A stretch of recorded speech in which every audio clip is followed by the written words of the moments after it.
Bonjour, je m'appelle Élodie, j'ai 45 ans, je suis journaliste à la RTBF depuis bientôt 22 ans. Tu les fais pas du tout, je Ouais, tiens à le merci, dire. c'est gentil. Euh, Et si, malgré tout.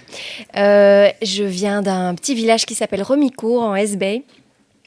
Et je suis maman de 2 garçons et belle-mère de 3 belles filles. Vous écoutez Réunion de parents, un podcast de Parentia spécialement conçu pour les parents et futurs parents en quête d'information, de soutien et d'authenticité. La parentalité est un voyage à la fois universel et unique où chaque famille écrit sa propre histoire. Je m'appelle Fanny et je suis curieuse de savoir comment ça se passe vraiment dans d'autres familles. C'est pourquoi je m'invite chez eux, partout en Belgique, pour une réunion de parents. Alors Élodie, tu as plusieurs casquettes. Tu es donc animatrice télé sur la 3 pour l'émission Retour aux sources. Tu présentes également en radio le Mug sur la première, en compagnie de Xavier Van Buggenhout. Tu as une passion sans limite pour Jean-Jacques Goldman, même si parfois je perçois quand même des paroles de rock voisine sur Instagram. Tu es également maman de cœur d'Eden Hazard. Mais aujourd'hui, je vais m'intéresser à une autre de tes casquettes, celle que tu abordes peut-être un peu moins sur les réseaux sociaux. Il s'agit de celle de maman. Tu te qualifies de mère nulos, mais je suis certaine que tu es beaucoup trop dure avec toi-même, donc je suis impatiente d'en découdre avec toi. Alors, depuis quand est-ce que tu as ressenti le désir de devenir maman et de fonder ta petite tribu ?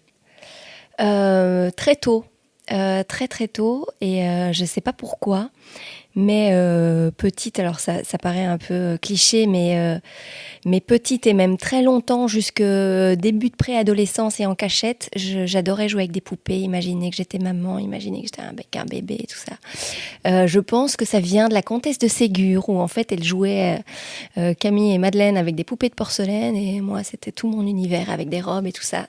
J'étais pas très moderne, on va dire, dans mes souhaits, mais tout de suite, enfin toujours en fait. Et je me rappelle très bien que petite, j'avais dit à ma maman à partir de quel âge on peut avoir un bébé.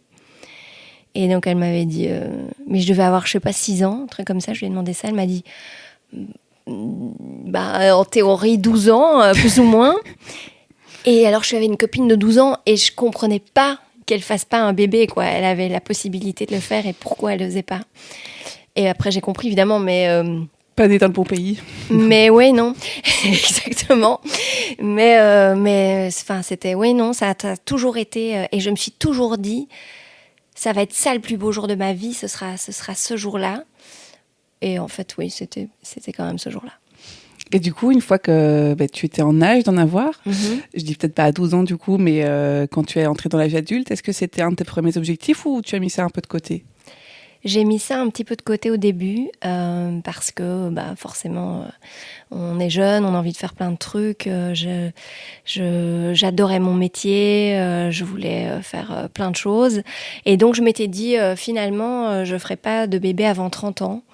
Alors, ça fait partie des trucs qu'on se dit, là, des sortes de principes qu'on se met un peu qui n'ont aucun sens, parce que pourquoi 30, pourquoi pas autre chose. Mais je m'étais fixé ça 30 ans. Sauf qu'en fait, il y a eu comme une urgence avant que j'ai vraiment ressentie. On parle d'horloge biologique, mais enfin, ça me paraît tôt à cet âge-là. Mais à 28 ans, je sais pas, j'ai senti, mais vraiment physiquement, animalement, le besoin de me reproduire. Mais c'était vraiment ça. Et finalement, donc, j'ai mis de côté ce principe-là, comme beaucoup d'autres principes que j'ai mis de côté dans toute ma vie. Mais oui. Et du coup, une fois que tu t'es sentie prête, est-ce que tu as mis longtemps à tomber enceinte ? Alors, non. 2 semaines. Donc, ton corps te parlait. Mon corps me parlait vraiment, mais oui. Mon papa m'a dit... c'est comme ta mère, mais oui, ça a été très vite. Et c'est vrai qu'entre le moment où je me suis dit c'est maintenant, je pensais que j'avais quand même encore le temps de voir venir et que ça prendrait du temps. Et finalement, ça a été tout de suite. Et voilà, comme ça, au moins j'étais obligée de me confronter à mes choix. Et est-ce que tu l'as senti que tu étais enceinte ou c'est via un test de grossesse ? J'étais très malade. Mais j'ai pensé que c'était une gastro parce que je me suis dit que c'était pas possible tout de suite. C'est vrai que c'est rapide. Oui. Donc j'ai pensé que j'étais malade. Enfin, j'imaginais pas que ce soit voilà, possible. Et mais j'étais tellement malade et c'était tellement bizarre que, oui, voilà.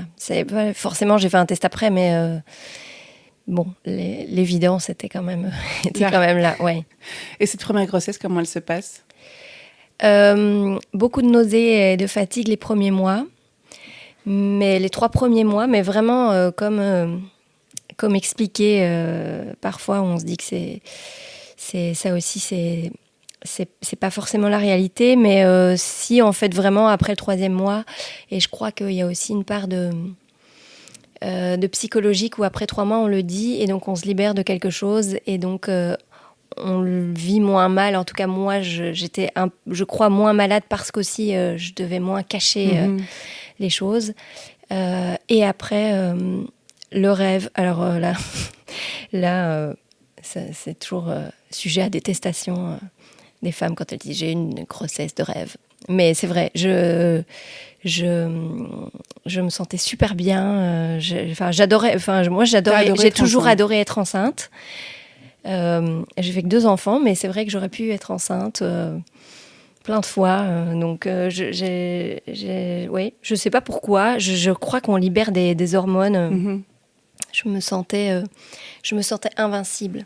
Genre sur la route, je pouvais insulter des gens. Je me dis de toute façon, ils peuvent pas m'attaquer. Et donc parfois c'était dangereux. Je crois que j'ai des comportements dangereux parce que j'avais un sentiment de superpuissance comme ça. Superpuissance que je n'ai pas retrouvée dans d'autres circonstances par la suite. Mais oui, super. Ouais, non, je me trouvais super belle, même mince à la limite. Je savais pas dire. J'avais plus de complexe de rien. Alors que voilà, ça se voyait quand même que j'étais enceinte. Mais et t'avais pris combien de kilos? Quand même 11 pour la première grossesse et 15 pour la deuxième. Donc, c'est pas non plus 6, quoi. Mais je trouvais... Tu te sentais bien, super quoi. mince. mais non, par contre, j'ai eu un petit stress au bout de la première grossesse, à savoir que le bébé ne prenait plus de poids. Voilà, donc grossesse de rêve, idéalisée un petit peu parce qu'il y a quand même eu du stress... beaucoup de nausées au début et du stress sur la fin. C'était une césarienne, donc c'était une césarienne programmée, un peu avant terme par sécurité. Ok.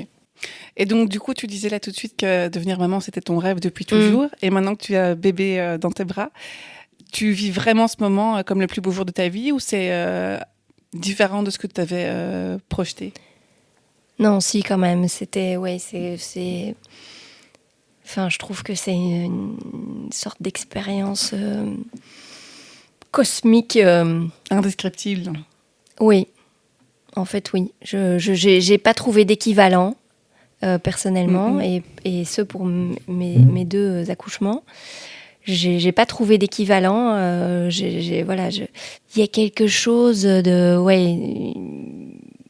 je sais pas comment expliquer, mais de très animal. Tout à fait, j'allais dire la même chose, oui.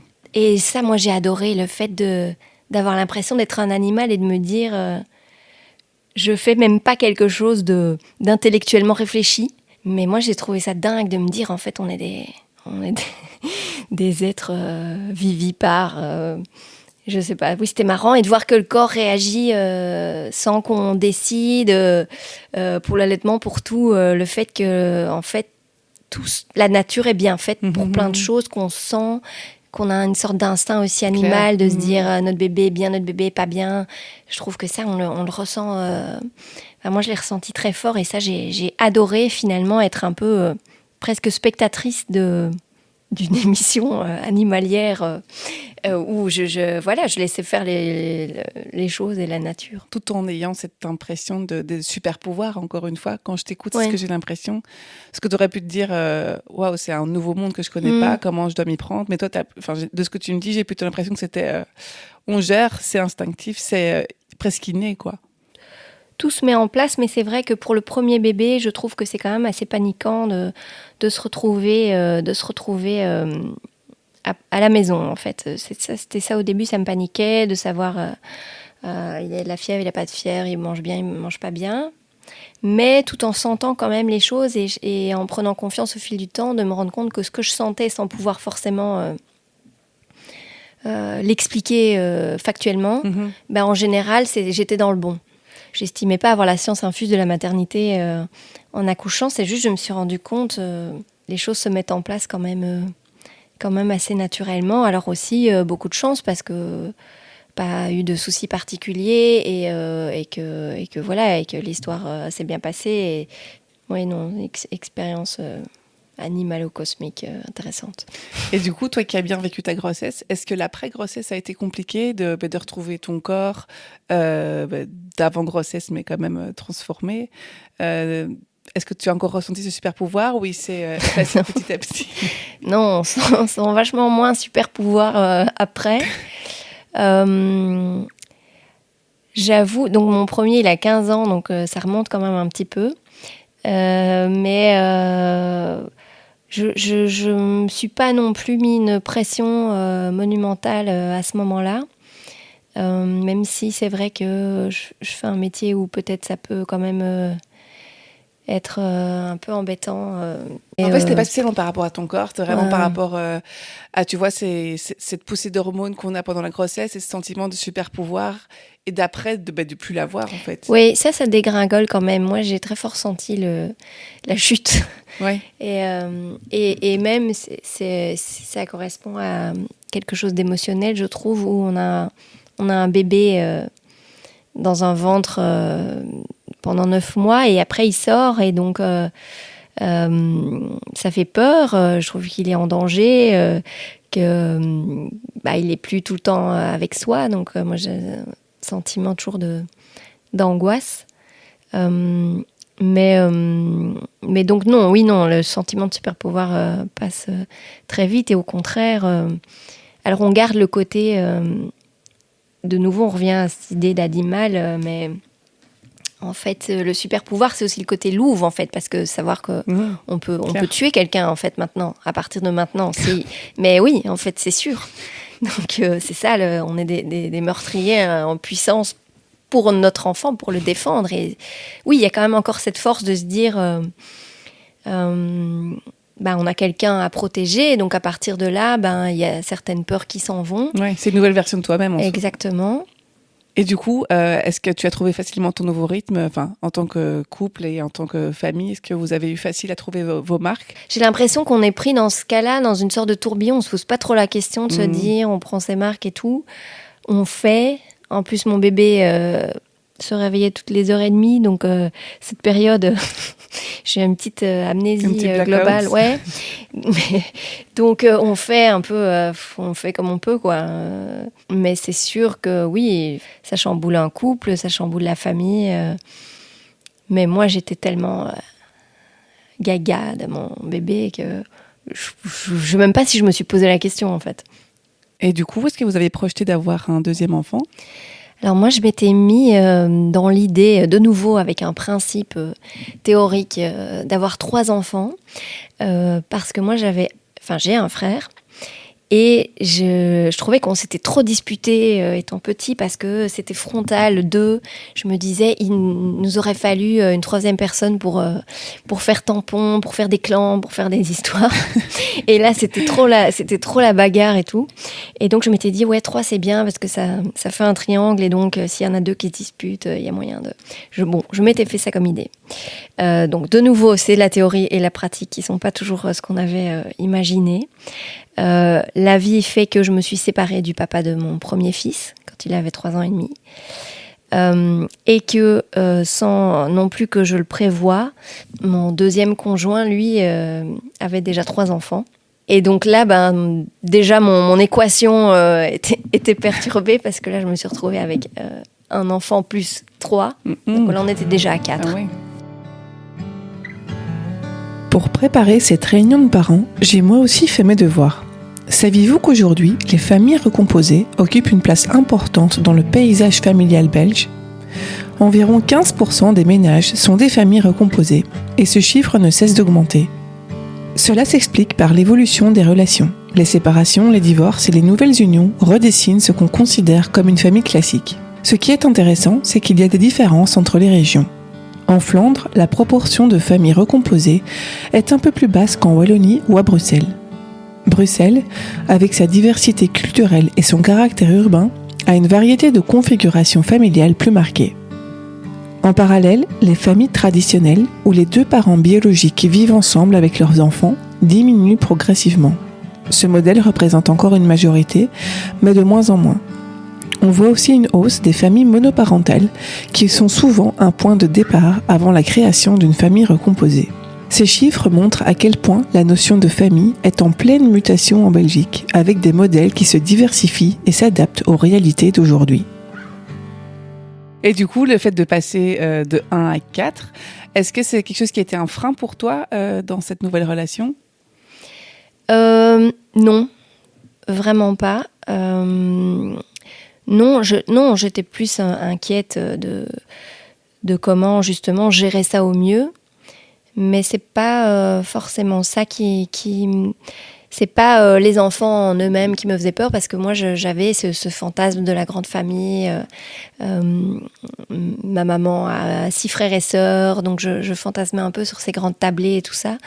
Et mon fils, lui, était très en demande d'avoir des compagnes de jeu, parce qu'il y a 3 filles en l'occurrence. Et lui, il était vraiment ultra excité d'avoir enfin d'autres enfants dans la maison. Mais je crois qu'à ce moment-là, j'étais encore un peu...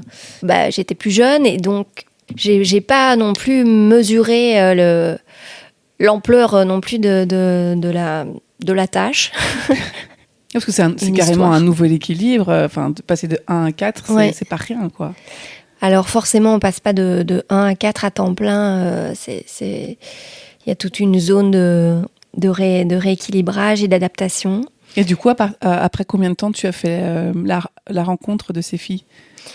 Après, j'essaie de me rappeler, parce que maintenant ça remonte à 12 ans. Après 2-3 mois, quelque chose comme ça.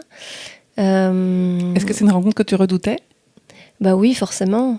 Forcément, on est la belle-mère, on est la nouvelle. Et donc, en plus de ça, on a plein d'images de films, de séries, de dessins animés qui ne nous rassurent pas vraiment. Mais là, j'ai été tout de suite rassurée, parce que je suis tombée sur 3 petites filles ultra accueillantes, bienveillantes, tolérantes, alors que elles auraient pu me mener une vie beaucoup plus dure si elles avaient eu envie.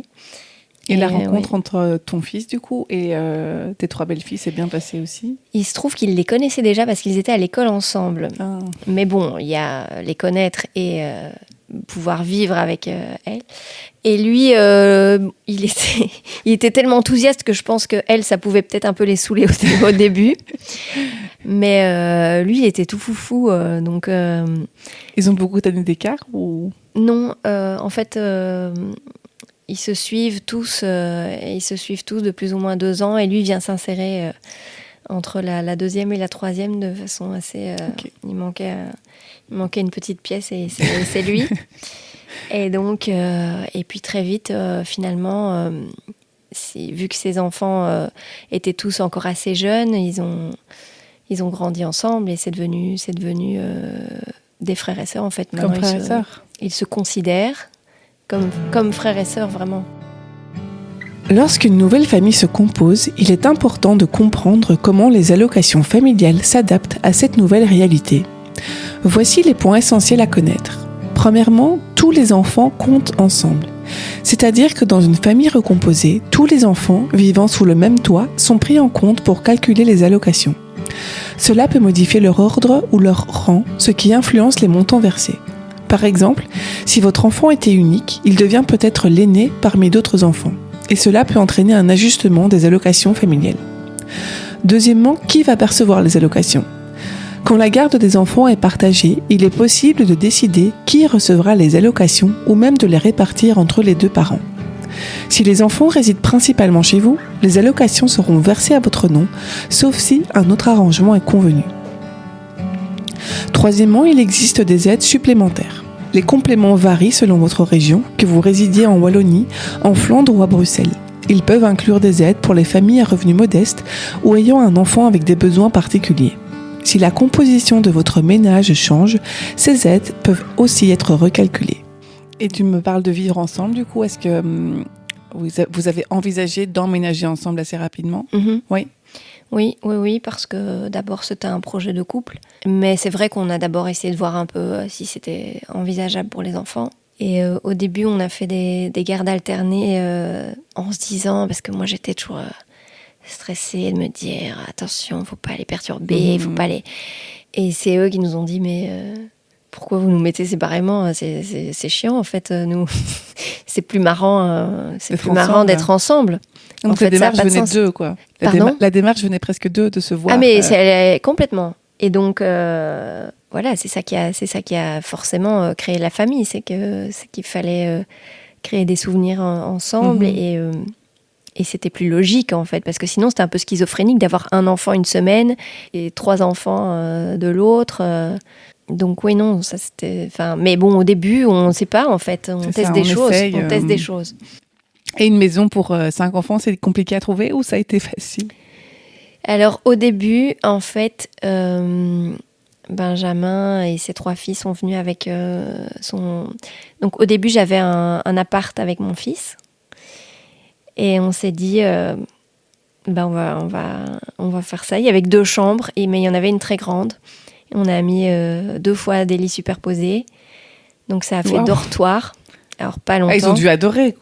Ils ont un souvenir ultra idéalisé. Alors peut-être pas la plus âgée parce qu'elle était là super, mais les plus petits, c'était le rêve quoi, parce que c'était le chambard tous les soirs et que c'était la grosse fête. Surtout de nouveau mon fils, qui est très jouette et qui trouvait ça trop génial. Mais et c'est pas trop le bordel ? Si, bien sûr que si. Mais je pense au dodo surtout. Oui, si, bien sûr.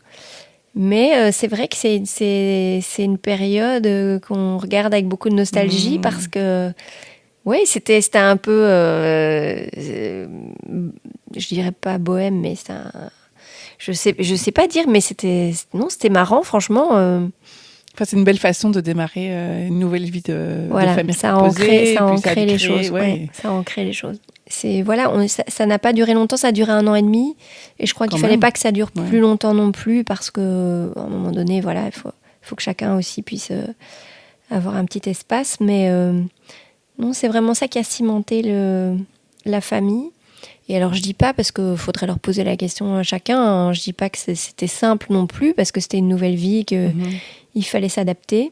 Après, les enfants s'adaptent tellement facilement, c'est hallucinant. C'est un truc de fou. Mais oui, on en rigole encore maintenant de se dire comment on a vécu là, ouais. Parce qu'1 an et demi, c'est court et long à la fois, quoi. Oui, mais franchement, c'était marrant. Du coup, quand vous avez emménagé ensemble, donc toi, tu avais ton fils que tu as toujours évidemment, lui, ses 3 filles. Vous aviez peut-être une façon différente d'éduquer vos enfants. Est-ce que le fait de vous retrouver ensemble dans un logement, est-ce que ça a créé des conflits sur votre manière d'éduquer ou entre vous ? Alors non, et je crois que ça c'est une clé aussi. C'est que globalement, on était raccord et dans ce qu'on avait fait précédemment et dans ce qu'on imaginait, les valeurs, les principes, de nouveau, ce qui nous paraissait important en tout cas en matière d'éducation et en matière de vie en commun. Là, je dois dire qu'on n'a pas vraiment dû batailler ni... Forcément, il y a des discussions, mais pour affiner sur des points de détail et que évidemment que on n'élève pas 3 enfants comme on en élève 1. C'est ça, je pense que ça fait partie des chances qu'on a eues aussi. C'est que je crois qu'on venait aussi d'une même éducation de nos parents chacun, que nos ex-conjoints aussi, et que au final, on était quand même tous les parents impliqués. étaient quand même d'accord sur les bases.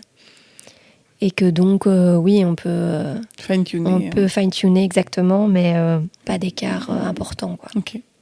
Et donc, toi, tu en avais un et lui 3. À partir de quel moment vous avez pensé à avoir un petit bébé de vous deux ? Tout de suite. Tout de suite. Je dirais pas que c'était une condition de ma part, parce que je l'ai pas du tout formulé comme ça. Mais moi, j'imaginais pas ne vivre que cette expérience de cosmique, de superpuissance et tout le reste. Une fois. Une fois. Ça, je pense que ça, j'aurais été quand même eu un sentiment d'inachevé total. Et en fait, il y avait ça d'un côté. Et puis aussi, on s'est dit que ce serait une belle boucle à faire dans cette famille, de lier tout le monde par un enfant qui serait le frère ou la sœur de tout le monde. Alors, c'est pas non plus, on voulait pas non plus que cet enfant ait une mission, bien que l'histoire fait que cet enfant a très bien compris que c'était sa mission et l'a investi plus que de raison. Et donc, c'est pour ça aussi qu'on a dû déménager, parce que là, quand même, ça commence à faire beaucoup, quoi. Je crois qu'on a eu pas mal de chance, et que le fait de pouvoir envisager d'avoir cet enfant qui va effectivement définitivement sceller tout le monde et lier tout le monde à jouer. Mais je comprends très bien aussi les parents qui viennent avec deux familles et qui ne souhaitent pas rajouter encore un enfant au milieu parce qu'on se pose toute une série de questions. Et puis dans les gardes alternées, ça veut dire qu'il y a un enfant qui est tout seul une semaine sur deux. Donc t'as pas dû le convaincre, comme il en avait déjà 3? C'est même plutôt lui qui a abordé le sujet, parce qu'il se doutait bien que moi j'allais à un moment donné arriver avec cette demande. Donc il a anticipé. Mais et mon fils aussi, qui avait pas vécu cette expérience de voir naître un petit frère ou une petite sœur. Les sœurs étaient grands, là. Ouais, ben oui, là il commence à avoir 5 ans. 4 ans et demi, 5 ans. Ouais. Et comment tu vis cette deuxième grossesse, du coup? C'est reparti, nausée 3 premiers mois, et puis super power. Identique à la première fois, alors? Ah ouais, de nouveau, bien-être. Alors forcément, j'idéalise, je crois qu'on oublie plein de trucs. Évidemment que je dormais pas bien la nuit, que j'avais mes jambes qui bougeaient, que voilà, il y avait toute une série qu'on oublie, les piqûres, les trucs. Tout ça, j'ai mis un peu de côté dans mon souvenir, mais on garde que les bons moments. Globalement, moi, j'ai bien aimé être enceinte. On est parfois un peu gêné de dire ça, parce que je sais que des grossesses qui non, mais sont, c'est gay aussi d'entendre des mamans qui ont aimé être enceintes. J'ai adoré, vraiment. Moi, j'ai détesté, par exemple. Mais voilà, et donc je me dis, connasse, quoi, qui dit ouais. Mais non, mais c'est trop chouette bien d'entendre qu'il y a des mamans et des bonnes expériences. Mais oui, mais aussi. voilà. C'est important pour les futures mamans aussi de se dire, allez, ça peut bien se passer. Allez, ça peut être super. Mais oui, je sais, voilà. Je sais pas pourquoi. Mais c'est la loterie, en fait, aussi. Ouais. Et l'accouchement, du coup, c'était aussi en siège ou... Non, accouchement, j'allais dire normal. Voilà, accouchement pendant une Coupe du Monde de foot. Donc, petit, voilà, différent. J'ai failli accoucher pendant Belgique-États-Unis parce que je stressais beaucoup. Mais finalement... Pour le résultat du match? Pour le résultat du match, absolument. Mais là, c'était trop tôt. Heureusement, j'ai pas accouché. Par contre, on m'avait dit que ce serait bien d'accoucher le jour de la petite finale, parce que la petite finale, c'est moins important. Et le chef des sports à cette époque-là, que je vais citer, Michel Lecomte, a regardé le calendrier de la pleine lune. Parce qu'il a dit, statistiquement, ne me prenez pas pour un fou, mais il y a plus d'accouchements le jour de la pleine lune. Pleine lune, le jour de la petite finale. Moi, on me demande de faire quelque chose. Je le fais. Clac, petite finale. Et voilà. 12 juillet 2014. Tu t'appliques. Je fais ce qu'on me demande. Et du coup, il s'appelle Jean. Il est fan de foot. Je pensais que tu allais me dire il est fan de Jean-Jacques, mais... Il est aussi fan de Jean-Jacques. Je suppose que le choix du prénom, c'est en hommage à Jean-Jacques. Pas du tout. Pas du tout. Tout le monde croit ça, mais mon papa s'appelle Jean. Et c'est plutôt l'hommage qui le concerne lui, parce que mon premier fils avait déjà dans ses deuxième et troisième prénoms Jean et Jacques, donc l'hommage était fait. Et qu'il ne fallait pas créer des psychopathes en supplément. Et que je crois que ces enfants risquaient déjà d'être traumatisés à vie. Ah, j'étais persuadée que mais je c'était pour sais, moi. tout le monde le pense, mais en fait, non, mon papa s'appelle Jean. Et en plus, on trouvait que c'était un joli prénom.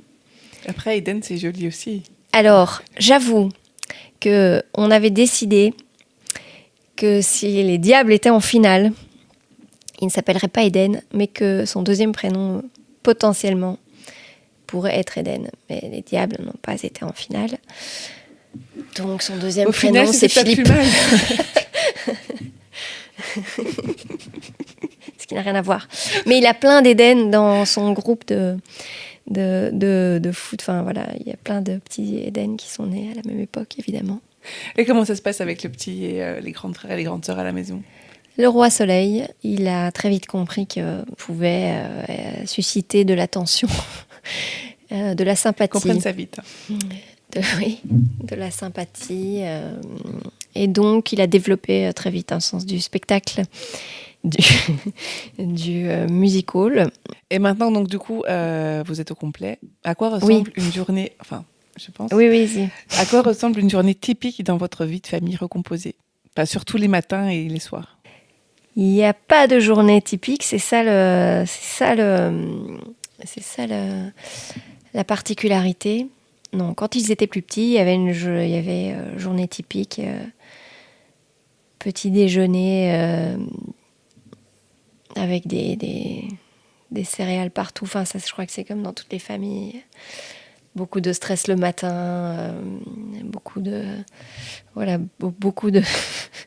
de cris, d'énervement des enfants. Voilà. Mais non, voilà, j'exagère. Mais oui, famille normale, donc forcément, on n'est pas prêt. Forcément, on cherche des chaussettes. Pas dépareillées. Oui, bah si. Au final, là, ça fait partie des choses sur lesquelles j'ai lâché. À savoir qu'ils ont fini par... j'ai fini par ne plus rien dire quand ils mettaient 2 chaussettes différentes pour aller à l'école. Au début, c'était un drame de ma vie. Mais voilà, ça fait partie des nombreuses choses. Il faut choisir ses combats à un moment. Oui, exactement. Et donc, nous avons, par contre, et ça ne change pas depuis 12 ans, une manne de chaussettes orphelines. Mais je pense qu'elle fait 5 kilos. Et je ne comprends pas. Je ne comprends pas comment c'est possible. Et épisodiquement, on appelle ça le memory chaussette. Je retourne cette manne par terre et alors ils gagnent ils font un concours pour celui qui compose le plus de paires mais il reste quand même toujours on ne sait pas pourquoi 12 000 chaussettes. Où sont-elles? Oui, alors elles sont chez les autres parents, elles sont dans la nature, on ne sait pas, on ne comprend pas. Parce que parfois la maman des filles vient avec des chaussettes mais qui sont encore d'autres. Des chaussettes orphelines aussi, mais qui n'ont pas forcément leur père chez nous. Donc, on ne sait pas. Ça fait partie des grands mystères des familles. De toutes les familles. De toutes les familles. Recomposées ou pas. Donc, voilà. Donc, la journée type, maintenant, il n'y en a plus parce que les enfants sont plus grands. Donc, ils commencent plus tous à la même heure. Et voilà, donc ça du coup, est-ce que le rush se calme au fur et à mesure que les enfants grandissent? Mais ça se calme d'un côté, mais il y a les mauvaises humeurs adolescentes qui... naissent de l'autre, donc c'est une autre ambiance. C'est une autre ambiance, mais globalement on parle pas trop le matin. Personne n'a trop envie de parler à part le petit dernier qui lui commence son spectacle très tôt. Et niveau alimentation et organisation, du coup, comment est-ce qu'on fait lorsqu'on a cette bouche à nourrir? On fait les courses tous les jours? Est-ce qu'on a un frigo et un congèle XXL? On fait pas bien. Oui, dans mon idée, on avait le congèle qui s'ouvre par le dessus, là, et on avait toujours... moi, je m'imaginais avec toujours des choses en réserve au cas où et tout. Mais on est nuls. Donc, on oublie ce qu'on a. On n'est jamais le même nombre. Donc, en fait, c'est très compliqué d'anticiper. Donc, en fait, on s'est fait à l'idée... de effectivement faire les courses tous les jours pour le repas, globalement, sauf parfois le week-end, mais si, parce qu'en fait c'est notre meilleure façon de ne pas gaspiller, parce que ça change beaucoup, chaque jour est différent, il y a 2 couverts en plus, 3 en moins, même quand on essaye de faire un planning, c'est quand même dur de s'y tenir. C'est quand même dur de s'y tenir, et que arrivé à ce stade et cet âge, si on achète beaucoup en avance, ils mangent tout de suite. Donc si on achète en réserve, eh ben, ils vont manger tout ce qu'il y a. C'est pas des réserves. Et c'est pas du tout des réserves. Ils considèrent que c'est ce qui est là, et donc ils mangent jusqu'à ce qu'il n'y ait plus. Donc en fait, le jour même. Et donc oui, mais vous mangez tous ensemble? Oui, ceux qui sont présents dans la maison, oui, ça c'est vraiment important. Que je dis pas le matin ou le midi, mais le soir, il y a un repas qui réunit tout le monde, tous les gens qui sont présents physiquement dans la maison, oui. Et tu aurais un conseil, du coup Alors non, surtout ne suivez pas mes conseils. Mon conseil, c'est de ne pas suivre mes conseils. On se dit qu'on devrait cuisiner plus sainement, qu'on devrait... Mais en fait, commencer à couper les légumes pour 7 personnes, dont 2 qui sont en pleine croissance, et 4 qui font du sport, il faut qu'on prenne un mi-temps, en gros. Alors, il y en a qui y arrivent quand même, et je les admire, mais jusqu'au bout de la vie. Mais nous ne sommes pas ces gens. Mon homme, lui, il a quand même beaucoup plus de... Déjà, il aime bien cuisiner, ce qui n'est pas mon cas. Et ça change quand même beaucoup les choses. Ça fait beaucoup dans une journée. Donc lui, il va plus prendre du temps à essayer quand même de faire parfois des choses un peu... Ça va, on leur donne pas des chips pour le souper tous les jours, mais parfois. Mais non. Non. Mais les grands n'aident pas à faire à manger, par exemple, justement à couper les légumes ou... Si on demande, oui. Si on demande, ça peut, mais elles sont chargées, elles rentrent parfois pile à l'heure où on mange. Donc voilà, tout le monde est occupé. Mais oui, non, ils aiment encore bien mettre la main à la pâte si on leur pose la question, mais c'est vrai que nous-mêmes, par facilité, par rapidité, on dit non, ça va, on le fait parce que ça va aller plus vite, et voilà. Mais non, on essaie de progresser. On essaie de progresser, mais en plus, il y a une question de budget, en fait, qui se pose très clairement, parce que c'est devenu un gouffre de manger. Depuis le confinement, nous, on a vraiment vu la différence. Et donc, on essaie de trouver un équilibre entre bien manger et pas que ce soit à chaque fois la ruine totale, quoi. Et du coup, vous faites comment ? Mais on va regarder au niveau des prix. Alors, quand ça va, on va prendre du bio. Si c'est hors de prix, non, on va prendre le Family Pack, parce que on est sur un pic de... Mon fils qui a 15 ans, qui fait du sport tous les jours, lui, il mange 3 fois comme moi, donc voilà. Et du coup, comme vous êtes donc... il y a pas mal de bouches à nourrir et pas mal d'enfants, est-ce que vous avez instauré des charges ? Oui. Vu qu'ils sont 5 et qu'il y a 5 jours ouvrables dans la semaine, ils ont chacun un jour où ils mettent la table, ils débarrassent, ils s'occupent de... Sans râler ? Ouais, franchement, c'est devenu quand même un automatisme. Bon, maintenant, vu qu'il y a des plus grands qui sont pas là tous les jours, alors il y a, mais machin, c'était son jour, elle est pas là et tout. Mais ça, on trouve en moyenne. Et chacun s'occupe de son assiette. Dans une famille recomposée, où les plannings sont souvent chargés et les besoins multiples, une bonne organisation devient essentielle pour garder une certaine harmonie. Un outil simple, comme un planning familial hebdomadaire, peut faire toute la différence. En notant les activités, les repas et les tâches de chacun, vous évitez les oublis et réduisez le stress. Et si vous souhaitez vous simplifier la vie, Parentia propose un planning familial gratuit à télécharger. Un coup de pouce bienvenu pour structurer votre semaine avec sérénité. Toutes les infos sont à retrouver sur parentia.be. Donc vous êtes quand même bien organisé au final. C'est un chaos pour ça, c'est organisé, devenu... quoi. mais en fait, pas le choix, en fait. Pas le choix.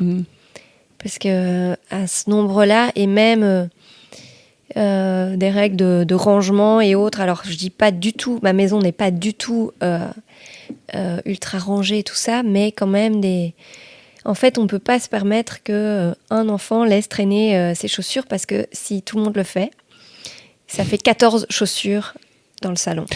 Et en fait, C'est pas possible. non. Donc, on est sans doute plus strict que si on avait eu 1 ou 2 enfants. Peut-être mes belles-filles diraient aigri.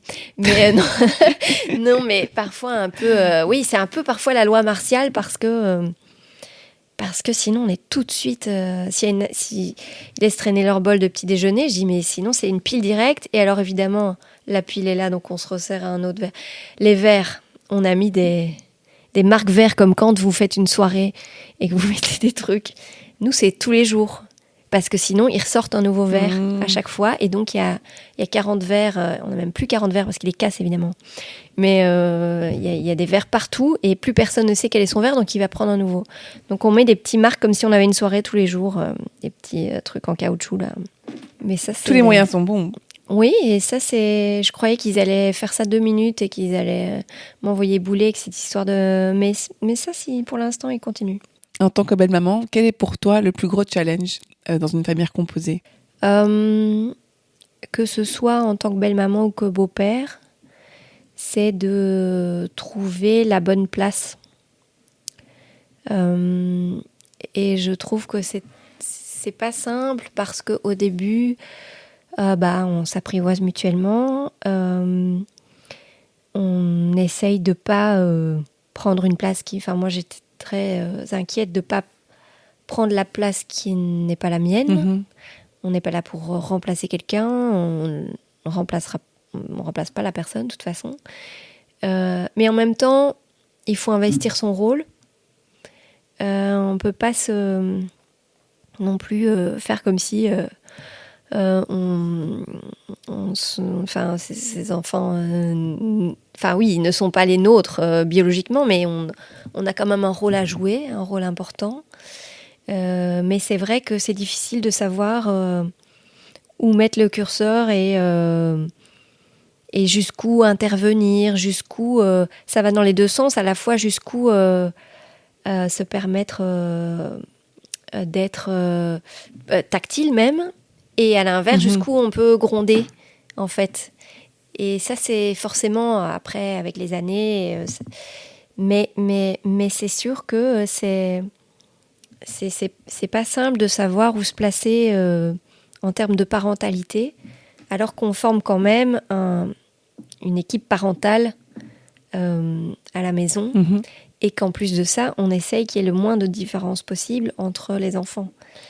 Si ce n'est qu'évidemment, ils n'ont pas la même histoire, ils n'ont pas les mêmes parents et ils ont tous une position différente dans la famille.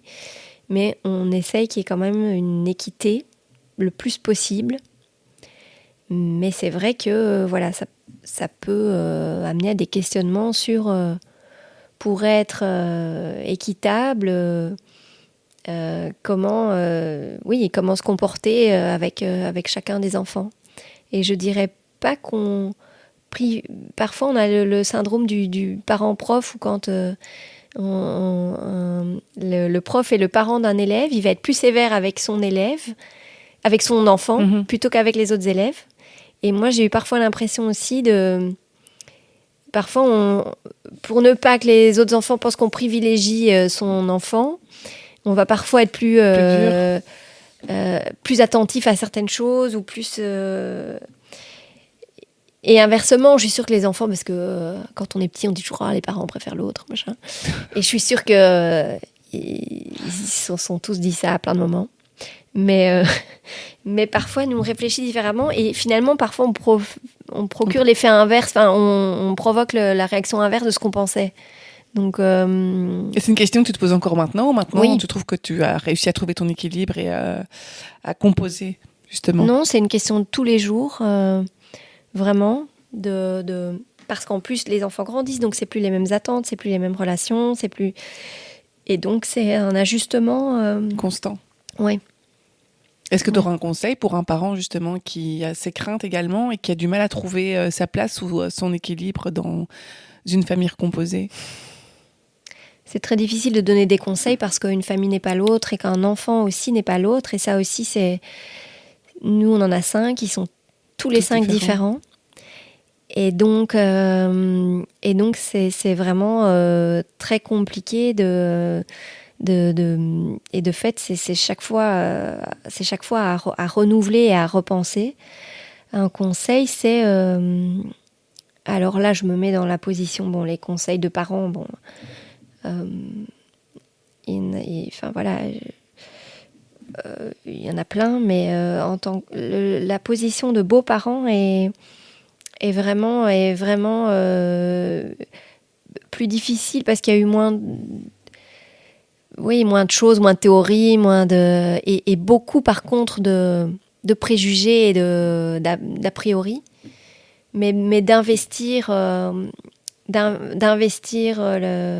la relation véritablement quand c'est possible et de jouer son rôle, d'investir le rôle parental. Alors c'est pas toujours simple parce que il faut que tous les parents soient aussi d'accord avec ça.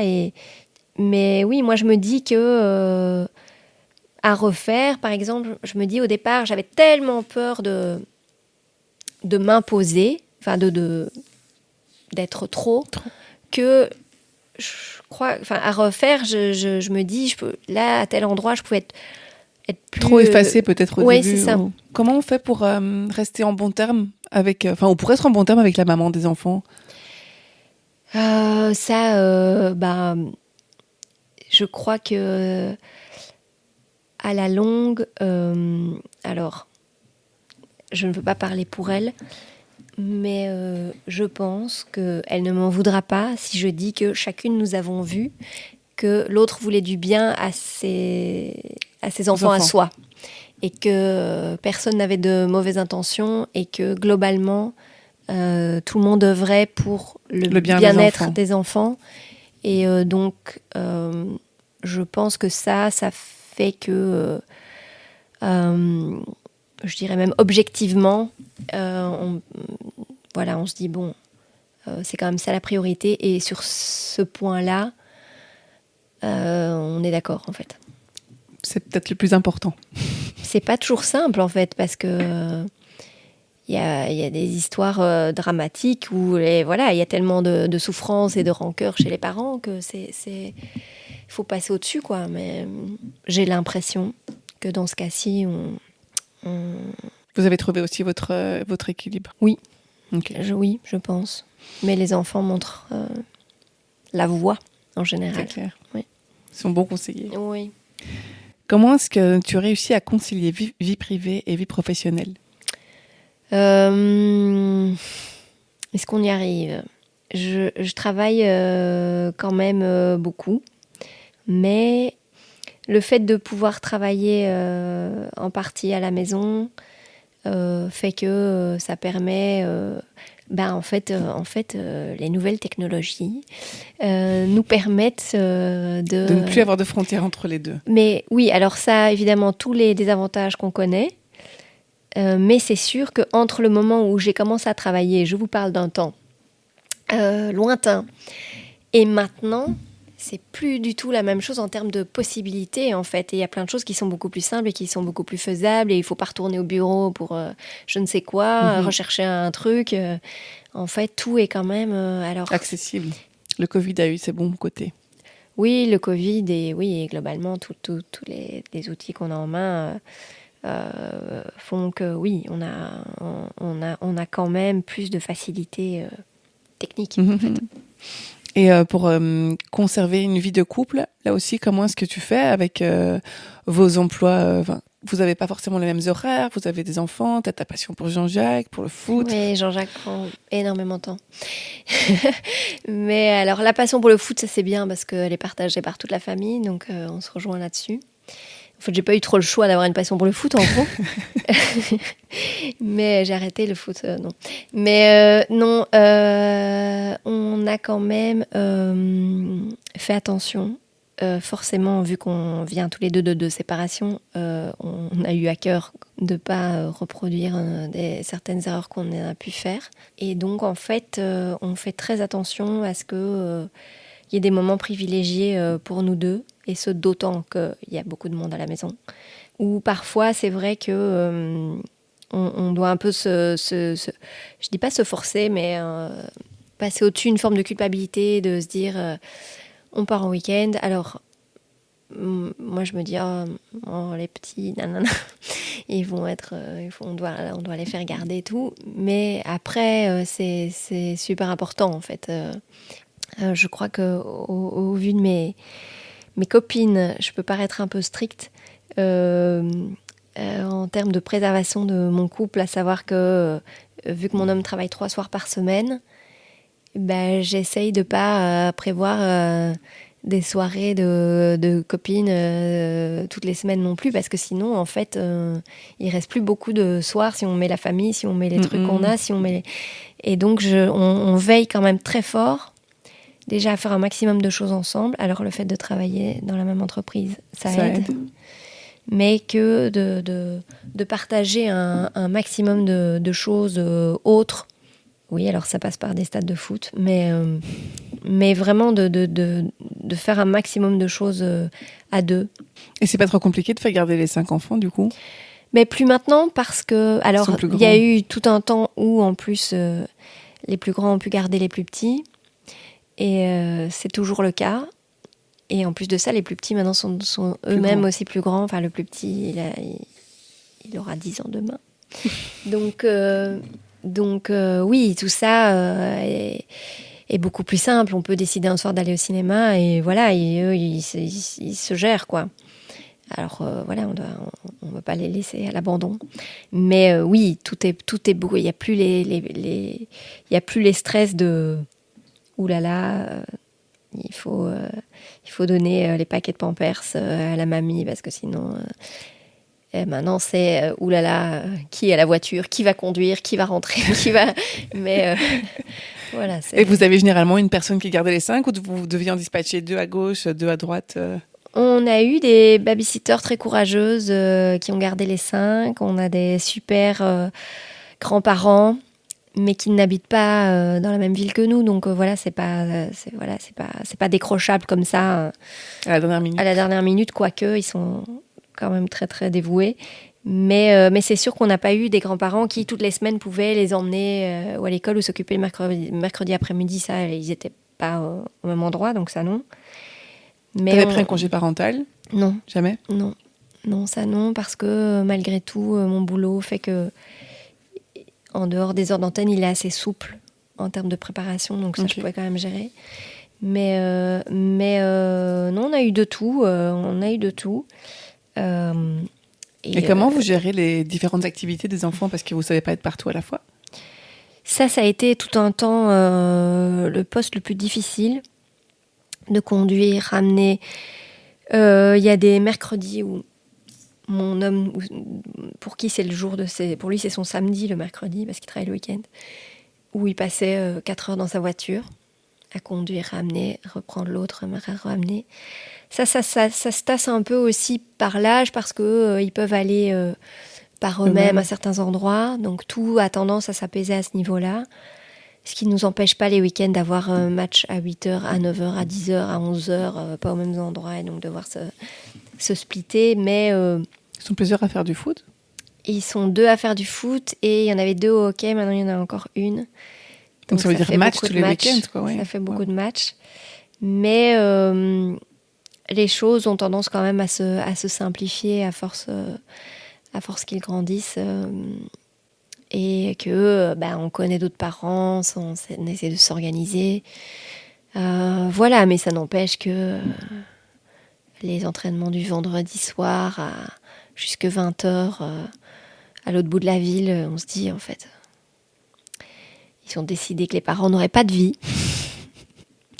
Parce qu'en été, on se dit, ils peuvent revenir en bus en hiver, on a quand même des scrupules, il fait noir et tout, donc on fait quand même pas mal de trajets. Mais voilà, on écoute des podcasts. Et on sait que le bonheur se cache dans les choses simples. Pour toi, c'est quoi le moment de bonheur avec tes enfants ? C'est partager un...